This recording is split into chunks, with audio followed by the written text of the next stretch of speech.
Selamat pagi Indonesia dan selamat datang di Dorma Tekno dengan gue Arif. Setelah beberapa merek di bawah bendera Xiaomi lagi getol-getolnya merilis HP baru akhir-akhir ini, Black Shark yang secara khusus menggarap segmen gaming juga nggak tinggal diam dengan merilis Black Shark 4 dan 4 Pro tanggal 23 Maret kemarin. Sebagai smartphone gaming, tentu aja wajar kalau misalkan HP ini membawa spesifikasi kelas atas dan juga banyak fitur gaming pendukung. Tapi apa jadinya kalau Black Shark menawarkan yang lebih dari itu? Karena Black Shark 4 series bisa disebut sebagai HP dengan responsivitas layar tercepat di dunia untuk saat ini dengan dapur pacu berteknologi desktop komputer. Wow, jadi penasaran gimana sih teknologi desktop komputer yang dimaksud? So, sebelum ngebahas lebih detail, langsung aja kalian kasih like dulu video ini, lalu subscribe buat yang belum biar nggak ketinggalan update terbaru di industri teknologi berikutnya. Kalau udah, let's get started. Biar menarik kita bahas dulu dari jeroan dapur pacu yang dipakai. Antara Black Shark 4 dan 4 Pro menggunakan konfigurasi dapur pacu yang berbeda. Black Shark 4 dibekali dengan SoC Snapdragon 870 7 nanometer dengan dukungan jaringan 5G. SoC ini membawa peningkatan 12% di sektor CPU dan 10% di sektor GPU dibanding generasi sebelumnya. SoC ini dipadukan dengan RAM LPDDR5 5500 MHz dan storage ngebut bertipe UFS 3.1. Di sisi lain, Black Shark 4 Pro tentunya menggunakan jeroan yang lebih ngebut lagi. Dibekali dengan SoC Snapdragon 888 5 nanometer, menjadikan Black Shark 4 Pro sebagai penantang yang tangguh untuk ROG Phone 5. SoC ini dikawinkan dengan RAM LPDDR5 dan storage UFS 3.1 yang beda dari versi regulernya. Di mana pada Black Shark 4 Pro menggunakan RAM LPDDR5 yang dikombinasikan dengan RAM disk sehingga mampu berjalan dengan kecepatan hingga 6400 MB/s dan 20% lebih kencang dari LPDDR5 tanpa pengaplikasian teknologi ini. Lalu storage-nya menggunakan UFS 3.1 dengan sistem array disk SSD custom yang menjanjikan performa penyimpanan setingkat server. Black Shark mengklaim ini adalah terobosan yang revolusioner untuk sistem penyimpanan smartphone. Hal ini meningkatkan kecepatan baca sampai 55% dan kecepatan tulis hingga 69% dibandingkan UFS 3.1 standar. Gila banget sih, UFS 3.1 aja udah ngebut banget padahal. Dalam demonya, Black Shark 4 Pro mampu menyelesaikan tugas lebih cepat dari iQOO 7 dan Samsung S21 Ultra. Dengan dapur pacu sengebut itu, tentu aja bakalan timbul panas yang berlebih saat digeber dengan performa yang maksimal. Untuk itulah Black Shark 4 dan 4 Pro membutuhkan pendingin internal yang bisa diandalkan. Dalam hal ini, Black Shark merancang sistem pendingin cairan dengan susunan ala sandwich, yang mana SoC serta dapur pacu lainnya akan diapit oleh logam penghantar panas.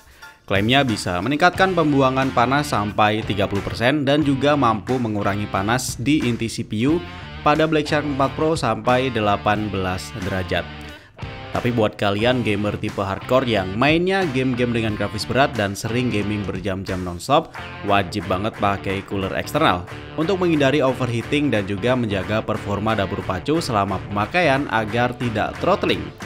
Dan Black Shark menghadirkan cooling fan terbaru mereka yang mampu mencapai suhu minus 7,2 derajat Celcius dalam waktu 7 menit aja. Ini bahkan lebih dingin dari sikap doi ke kalian kan? Dengan begitu, HP ini bisa digeber buat gaming selama berjam-jam nonstop di performa tertingginya. Dan kalau misalkan baterainya habis, cukup dicas aja selama 14 menit 50 detik, baterai 4500 mAh-nya udah penuh dan siap digeber lagi bro. Dan lah, ditinggal beli es ke warung sebelah aja udah full lagi nih mah. Beralih ke bagian layar, untuk sektor ini keduanya berbagi spesifikasi yang sama. Mereka menggunakan layar E4 AMOLED dari Samsung dengan luas 6,67 inci dan resolusi Full HD+. Layar ini punya kecerahan puncak 1300 nits, refresh rate 144 Hz, lubang notch-nya kecil, akurasi warna super presisi dengan delta I dan GNC di super rendah, touch sampling rate-nya hingga 720 Hz, punya DC dimming, mendukung 100% DCI-P3 color gamut, punya teknologi MEMC untuk mereproduksi gambar dengan transisi yang lebih mulus, dan sudah bersertifikasi SGS untuk perlindungan mata. Kalau kalian notice, spek layarnya sebenarnya hampir sama dengan yang dipakai di Poco F3 kemarin, tapi bedanya ada di kecepatannya. Selain refresh rate-nya yang tinggi, layar ini juga punya touch sampling rate multi-finger yang tinggi banget, yaitu 720 Hz. Artinya layar ini mampu memberikan respon sentuhan dalam waktu 8,3 milidetik aja, dan juga memberikan peningkatan akurasi sentuh hingga 0,004 mm. That's it. Kalau kalian maniak gamer, tentunya bakalan paham seberapa pentingnya respon sentuhan layar dan akurasinya selain punya dapur pacu yang ngebut. Dalam demo uji responsivitas layar, Black Shark 4 Pro mampu mengungguli beberapa HP seperti Samsung S21 Ultra, iQOO 7, bahkan iPhone 12 Pro Max. Di bagian bodi, Black Shark 4CS tampil dengan panel belakang yang lebih minimalis dan mainstream, namun tetap dengan pola khas Black Shark. Keduanya dibenamkan teknologi motor getar Z-axis untuk menghasilkan feedback getaran yang natural, serta ada juga fitur NFC.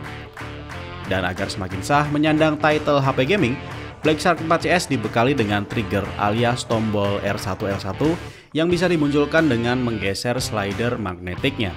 Klaimnya tombol ini punya durabilitas hingga 100 juta penekanan.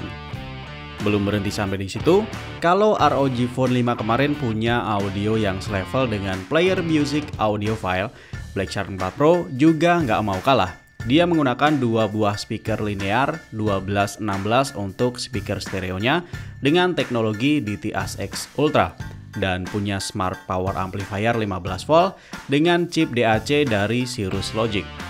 Dan Black Shark 4 Pro mendapatkan rating audio DxOMark 81. Kalau begini udah jadi HP gaming plus audio file nih. By the way, ini adalah spek audio versi Pro-nya. Untuk yang non-Pro nggak disebutkan secara detail, jadi bisa aja speknya nggak sama. Yang jelas, dia juga punya speaker stereo linear dan tentu aja port audio 3,5 mm seperti versi Pro-nya. Beralih ke bagian kamera, keduanya menggunakan 3 buah sensor pada kamera utamanya dengan sensor ultrawide 8 MP 120 derajat dan 5 MP autofocus makro kamera untuk menemani sensor primernya yang beda resolusi.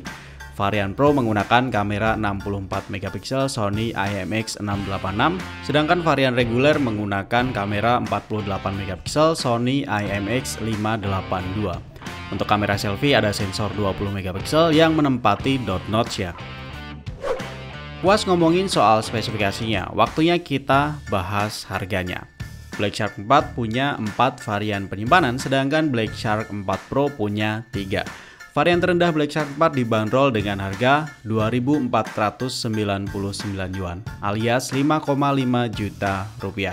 Sedangkan Black Shark 4 Pro varian terendah dibanderol dengan harga 3.999 yuan alias 8,8 juta rupiah. Dan harga ini jauh lebih murah jika dibandingkan dengan Black Shark 3 series tahun lalu. Wow, speknya lebih bagus tapi harganya malah lebih murah. Mungkin ini untuk membuang kesialan angka 4 sesuai dengan kepercayaan mereka kali ya. Jadi biar laris manis, harganya dibikin murah abis. Apakah HP ini bakalan masuk resmi ke Indonesia? Semoga aja iya, seperti Black Shark 3 CS kemarin. Tapi harusnya sih masuk resmi ya, soalnya pasar gaming smartphone di Indonesia masih luas banget. Dan kayaknya sampai sekarang cuma digarap sama mereka dan Asus ROG Phone aja. Oke, segitu aja guys. Silahkan tuliskan pendapat kalian tentang HP ini di kolom komentar. Jangan lupa like video ini dan bagiin ke sosial media kalian kalau kalian suka, atau dislike 2 kali kalau kalian nggak suka. Jangan lupa subscribe sebagai bentuk support kalian ke channel ini. Ari pamit dan kita akan ketemu lagi di video selanjutnya. Wassalamualaikum warahmatullahi wabarakatuh and bye-bye guys.